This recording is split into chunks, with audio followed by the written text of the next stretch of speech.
लोग बातें तो अब भी बना रहे हैं नूर। लोग बातें कर रहे हैं तो करते रहें, मुझे उससे फर्क नहीं पड़ता आलियान।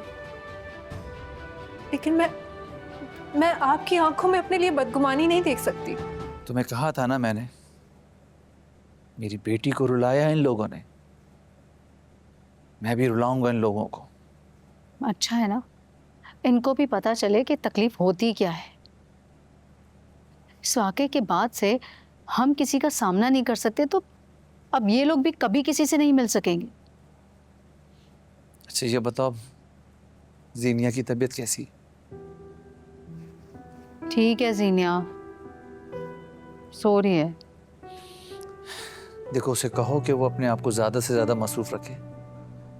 जितना वो मसरूफ़ रहेगी ना, उतना उसके दिमाग से सारी बातें निकलेंगी। पता तो है आपको, समझाती रहती हूँ मैं उसको।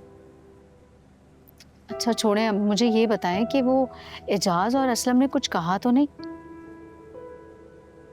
कहा था, चुप कैसे रह सकते हैं वो? मगर बरादरी के बड़ों के आगे वो कुछ भी नहीं कह सकते। उनको उनका फैसला हर हाल में मानना पड़ेगा। इसके अलावा उनके पास कोई और चारा भी तो नहीं है।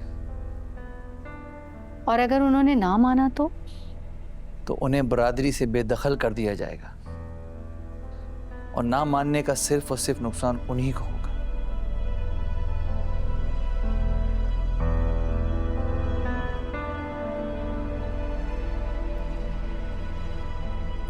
अरे जीनिया बेटा। जी बाबा। आओ हमारे पास आके बैठो। जी।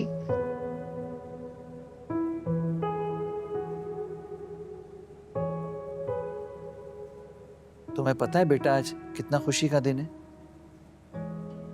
आज बरादरी के सारे बड़े जमा हुए थे और उन सब ने मिलकर आज फरा बेगम को बरादरी से बेदखल कर दिया है। आपको डिटेल बताने की जरूरत नहीं है, मैंने सुन लिया है सब। तो तुम्हें खुशी नहीं हुई? पता नहीं मामा, लेकिन मैंने ये सब नहीं चाहा था।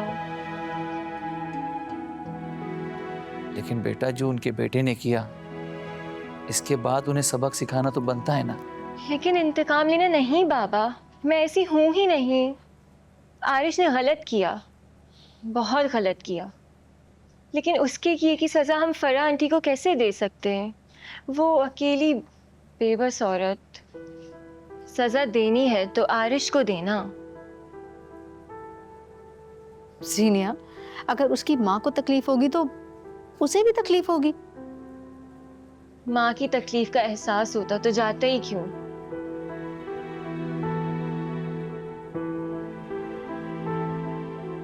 किसी बेबस को सजा देकर मेरी तकलीफ कम नहीं हो जाएगी, बल्कि और बढ़ जाएगी।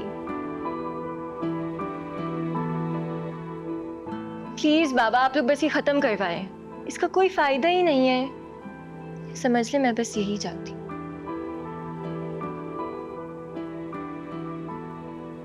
अरे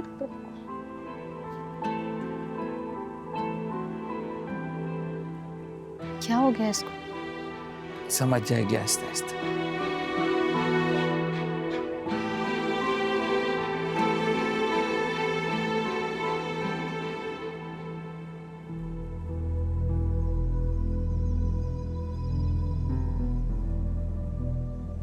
तुम्हारी सैलरी मिल गई? नहीं। क्यों? पहली तारीख को आ जाती है ना? हाँ, लेकिन इस दफा अकाउंट हेड जो है वो आउट ऑफ कंट्री गए हुए हैं, तो उनकी सिग्नेचर्स के बगैर नहीं मिलेगी। ये बात मुझे तो नहीं पता। हाँ, मुझे भी नहीं पता थी, आज ही पता चली है। यार सारे खर्चे कैसे होंगे? घर का बिल है, किचन का सामान है, 1000 खर्चे हैं। सैलरी आएगी तो ही काम होगा ना। जो पैसे तुमने इस्तेमाल किए थे, अगर वो तुम ना करते तो ये सब कुछ हो जाता। रेंट्स भी हो जाते, बिल भी और ग्रॉसरी भी। तंज कर रही हो? नहीं, तंज क्यों करूंगी मैं? एक दफा मेरा काम स्टार्ट हो जाने दो, तुम्हारे सारे पैसे वापस कर दूंगा। कम से कम बात बात पे ये सुनना तो नहीं पड़ेगा। और कब शुरू होगा वो काम? बहुत जल्द।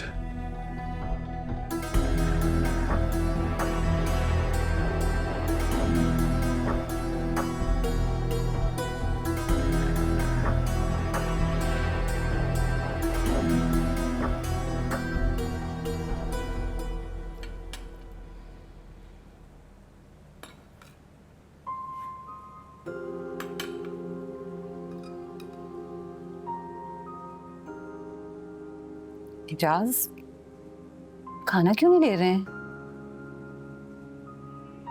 कुछ खा नहीं रहा हूं। मैं परेशान हूं नूर की वजह से। उसी के बारे में सोच रहा हूं। मैं काम करूं, नूर को कॉल करूं, उसे पूछूं कि आलियान ने या किसी और ने कुछ कहा तो नहीं उसको। क्यों, क्या हुआ? आपकी बात हुई आलियान से? नहीं, कोई बात तो नहीं हुई, लेकिन आयशा वहां हम सब बार बार नूर और आरिश का नाम ले रहे थे, जिसपे आलियान को बहुत गुस्सा आ गया था। इसीलिए परेशान होकर कहीं घर जाके उसने नूर पे अपना गुस्सा ना निकाला। नहीं, आप फिक्र ना करें। आलियान बहुत अच्छा लड़का है, ऐसा कुछ नहीं किया होगा उसने। बेफिक्र ही तो नहीं रह सकता हूं मैं। नूर बेटी है मेरी, उसने जितना बड़ा एहसान किया है मुझ पे, कोई और नहीं कर सकता। तो वो पता है, अब्बाजान हमेशा कहा करते थे कि औलाद जो होती है वो माँ बाप की मकरूज होती है। पूरी जिंदगी में वो खिदमत करते रहे तो माँ बाप का कर्ज नहीं उतार सकती हूँ। जो कुछ नूर ने किया ना हमारे लिए, इसके बाद हम उसके कर्जदार हैं। वो इस पर ये कह रहा था कि वहाँ नूर के साथ बहुत बुरा हो रहा है, बहुत बातें सुना रहे हैं उसको वो। हाँ हाँ, करेंगे वो बेइज्जती। सब यही कह रहे थे पूरे खानदान वाले कि हमारी बेटी ने घर से भाग के रीत रखी है।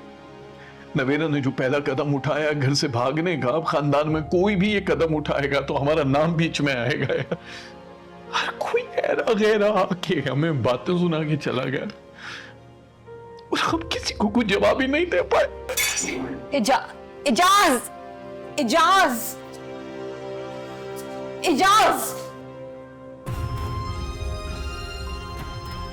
खुद को इतना बेबस महसूस कर रहा हूं मैं। किस चीज की कमी रह गई थी हमारी तरबियत में? यही सोच रहा हूं कि क्यों किया उसने हमारे साथ ऐसा। अच्छी से अच्छी तालीम दिलाई, जो उसने कहा वो सब ख्वाहिशें पूरी की उसकी, अच्छे बुरे की तमीज सिखाई उसको हमने, और उसने बदले में क्या किया? पूरे खानदान के सामने सर उठा के आंख उठा के चलने के काबिल नहीं छोड़ा है उसने, क्योंकि वो भागी हुई बेटी का बापू, भागी थी मेरी बेटी।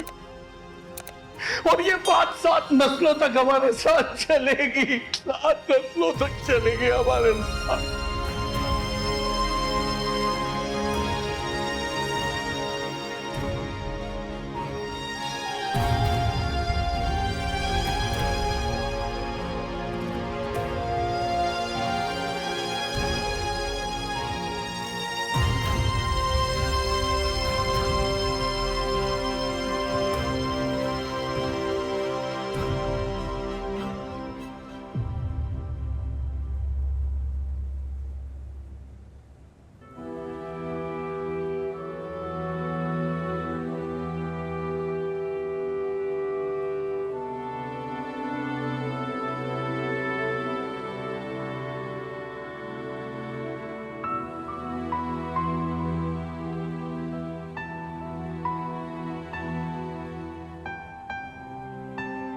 आलियान,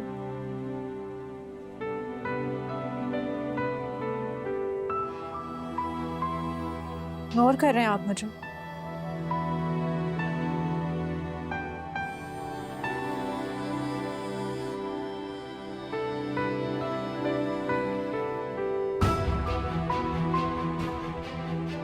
आलियान, क्या लगता है आपको कि मैं आपसे झूठ बोल रही हूँ? आलियान, मैं आपसे झूठ नहीं बोल रही।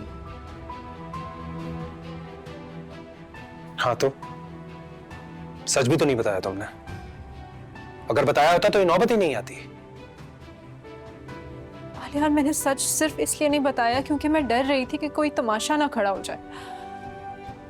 मैं बस ये चाहती थी कि आरिश की शादी किसी भी तरह आराम से हो जाए, कोई रुकावट ना हो। आप खुद बताएं, अगर मैं उसकी कॉल्स या मैसेजेस का आपको बताती तो क्या आप उससे जाकर पूछते नहीं? एक अलग तमाशा खड़ा होता और सारे खानदान वाले बातें करते। मैं बस चाहती थी कि उसकी शादी आराम से हो जाए, सब कुछ खुद ही ठीक हो जाएगा। लोग बातें तो अब भी बना रहे हैं नूर। लोग बातें कर रहे हैं तो करते रहें, मुझे उससे फर्क नहीं पड़ता आलियान। लेकिन मैं आपकी आंखों में अपने लिए बदगुमानी नहीं देख सकती। क्या आप मुझे नहीं जानते? आप नहीं जानते कि मैं कैसी हूं, मेरे असूल क्या है? मुझे तो हैरत हो रही है कि आप मुझ पर नहीं बल्कि किसी दूसरे बंदे पर यकीन कर रहे हैं।